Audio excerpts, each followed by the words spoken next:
नमस्कार इंडियंस। मैं हूं आपका दोस्त देवेंद्र पटेल। अपना इंडिया में आपका बहुत बहुत स्वागत और अभिनंदन।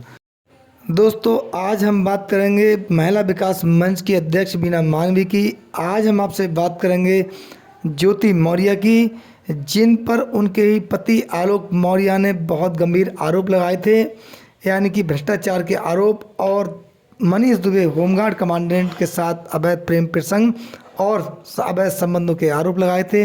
और हम आपसे बात करेंगे देश में भ्रष्टाचार की जड़ें किस प्रकार से मजबूत हो चुकी हैं, इनको उखाड़ फेंकना कितना कठिन है, इसमें क्या जन सहयोग की आवश्यकता है, या फिर इसी प्रकार से हम भ्रष्टाचार की बात करते रहेंगे और भ्रष्टाचार को एक प्रकार से देखा जाए तो किसी दूसरे रास्ते से बढ़ावा मिलता रहेगा। ये मुख्य कारण है। दोस्तों, पहले हम आपसे बात करते हैं ज्योति मौर्य और महिला विकास मंच की अध्यक्ष बीना मांगवी की। महिला विकास मंच की अध्यक्ष बीना मांगवी का नाम कई मामले ऐसे हैं जिनमें सुर्खियों में आया है। वो महिलाओं के समाधान, महिलाओं की समस्याओं को लेकर बार बार सामने आती रही हैं। कई ऐसे मामले हुए हैं जिन पर बीना मांगवी ने खुलकर बात की है और उन्होंने जनता के सामने जो सच्चाई है, पीड़ित महिला हुई या फिर पुरुष हुआ, उसकी बात जनता के सामने रखी है। कई ऐसे मामले हुए हैं, लेकिन कई ऐसे मामले भी हुए हैं जहां पर बीना मांगवी पर पक्षपात के भी आरोप लगे हैं। बीना मांगवी पर लोगों के द्वारा, जो स्वयं बीना मांगवी के पास गए हैं, उनके द्वारा ऐसे आरोप लगाए गए हैं कि बीना मांगवी धन वसूली यानी कि ठगी का काम करती हैं लोगों से, और अगर कोई परेशान व्यक्ति है तो उससे फीस भी ली जाती है। उसके बाद काफ़ी बीना मांगवी के द्वारा पैसे भी लिए जाते हैं। ये बात भी है। और यहाँ पर मामला है ज्योति मौर्य का। ज्योति मौर्य के साथ बीना मांगवी बिल्कुल खड़ी हुई नजर आई। शुरू से ही बीना मांगवी ने ज्योति मौर्य का सहयोग किया था, जिन पर उनके ही पति ने दूसरे के साथ यानी कि होमगार्ड कमांडेंट मनी के साथ अवैध संबंध, अवैध प्रेम प्रसंग का आरोप लगाया था और उन पर भ्रष्टाचार का आरोप भी लगाया था। आलोक मौर्य के द्वारा ये आरोप लगाए गए थे और इस आरोप और प्रत्यारोप के दौर में जो था वो बीना मांगवी ज्योति मौर्य के साथ खड़ी हुई थी, जबकि पूरे मीडिया जगत में, तमाम सोशल मीडिया पर ये ज्योति मौर्य की खबर आम हो गई थी। हर आदमी ज्योति मौर्य को जानता था, जो कि वर्तमान में सेमीखेड़ा शुगर मिल में जीएम के पद पर तैनात है, बरेली डिस्ट्रिक्ट के। अब ज्योति मौर्य पर जब आरोप लगे, बीना मांगवी ने उनका खुलकर साथ दिया। लोगों ने यहाँ पर उंगली उठाई कि पूरा मामला स्क्रिप्टेड है और मनीष दुबे ज्योति मौर्य का सहयोग बीना मांगवी किस प्रकार से कर रही हैं, केवल जन और बल के लिए नहीं बल्कि धन के लिए कर रही हैं। यानी कि बीना मांगवी पर यहाँ पर इस प्रकार का आरोप लगा था। उसके बाद बीना मांगवी ने दावा किया था कि आलोक मौर्य और ज्योति मौर्य दोनों एक हो गए हैं।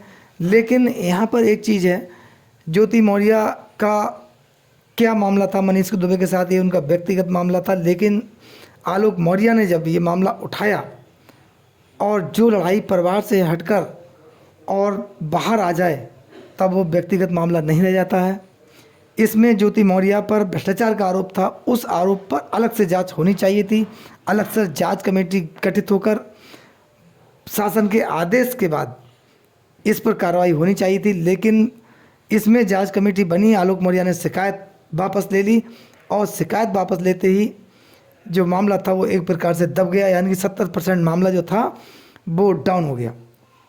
लेकिन प्रयागराज कमिश्नर ने इसमें जांच रिपोर्ट शासन को भेजी कि प्रथम दृष्टया ज्योति मौर्य पर जो जांच की गई है उसमें ज्योति मौर्य पर भ्रष्टाचार के आरोप जो थे वो सिद्ध नहीं हो सके। उनके खिलाफ कोई भी ऐसा एविडेंस नहीं है और उनके द्वारा भ्रष्टाचार नहीं किया गया है। ये कमिश्नर के द्वारा रिपोर्ट शासन को भेज दी गई। एक प्रकार से उसके बाद ये तय है कि ज्योति मौर्य की फाइल यहाँ पर क्लोज हो जाएगी। लेकिन ठीक उसी प्रकार मनीष दुबे के खिलाफ जो महिला होमगार्ड ने शिकायत की थी, उसमें जांच हुई और जांच होने के बाद मनीष दुबे के खिलाफ सस्पेंशन और एफआईआर दर्ज करने की रिक्वेस्ट की गई थी जांच अधिकारी के द्वारा कि इन पर आरोप सिद्ध होते हैं, लेकिन उसमें एक्शन नहीं हुआ। दो चीज़ें हैं यहाँ पर। देखिए, एसडीएम ज्योति मौर्य को बरी किया जाता है और मनीष दुबे के खिलाफ जो जांच शासन को जाती है उसमें उनके खिलाफ कोई एक्शन नहीं होता है। दोस्तों, यहाँ पर एक प्रश्न उठता है कि एक महिला होमगार्ड ने अपने ही विभाग के बड़े अधिकारी होमगार्ड कमांडेंट के खिलाफ आवाज़ उठाने का काम किया जो उनके कृत्य थे उनके खिलाफ।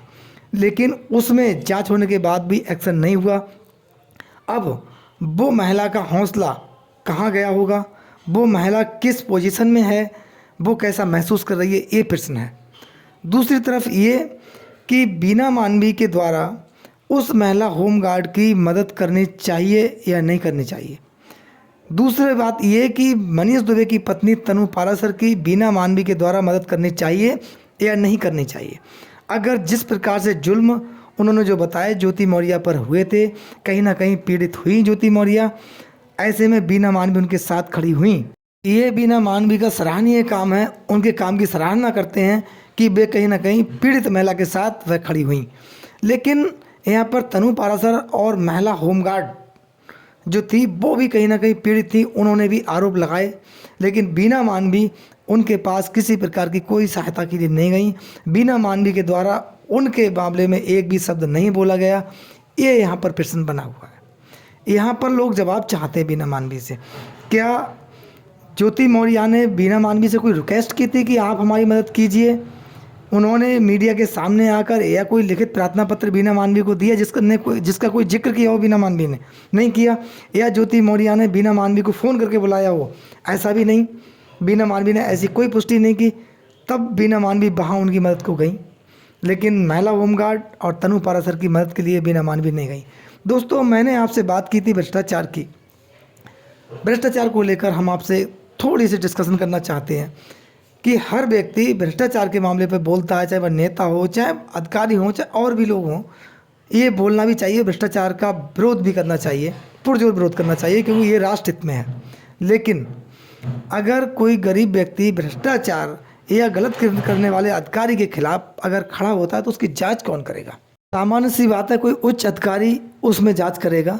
लेकिन ये कैसे पता हो, कैसे जानकारी उस व्यक्ति को लगे कि ये अधिकारी हमारे प्रार्थना पत्र पर ठीक जांच करके और शासन के समक्ष भेजेगा? या वो व्यक्ति उस जांच अधिकारी के खिलाफ आवाज़ उठाने का प्रयास करे, वह इतना सक्षम नहीं है कि आवाज़ ज़्यादा उठा सके, तब उसकी शिकायती प्रार्थना पत्र क्या हुआ है? ऐसे तमाम मामले हैं, तमाम प्रकरण मेरे जानकारी में है कि लोग भ्रष्टाचार के चलते उसकी जांच या समस्याओं का निदान नहीं हो पाता है, बल्कि जिसके खिलाफ शिकायत की गई है उस व्यक्ति को बल मिलता है और वह शिकायती प्रार्थना पत्र का ही निस्तारण कर दिया जाता है। इसमें ये प्रश्न है कि क्या इसमें अब जन आंदोलन की ज़रूरत है भ्रष्टाचारियों के खिलाफ, और जनता में विशेष प्रकार से जागरूकता की ज़रूरत है, जिससे कि भ्रष्टाचार की जड़ों को समाप्त किया जा सके। इसमें वह अधिकारियों को विशेष प्रकार से आगे आना होगा जो करप्शन के पुरजोर विरोध करते हैं और करप्शन के पूर्णतः खिलाफ है। दोस्तों, ज्योति मौर्य और उनके पति आलोक मौर्य, होमगार्ड कमांडेंट मनीष दुबे, उनकी पत्नी तनु पाराशर, महिला विकास मंच की अध्यक्ष बीना मानवी और महिला होमगार्ड, इन तमाम लोगों का मैंने जिक्र किया इस पूरे प्रकरण में। इसमें कौन दोषी, कौन निर्दोष, कौन पीड़ित और कौन प्रताड़ित करने वाला, किसके द्वारा अपराध किया गया, ये सब मामला हुआ और इसकी आम जन तक बात भी पहुंची। लेकिन इसमें सच्चाई क्या थी? इसमें किसको न्याय मिला? कौन इसमें न्याय का हकदार हुआ? इसमें कौन न्याय से वंचित रह गया? ये प्रश्न है। दोस्तों, इस पूरे प्रकरण में आपकी क्या राय है? अपनी राय हमें कमेंट्स बॉक्स में ज़रूर दें। नमस्कार, जय हिंद, जय भारत, धन्यवाद।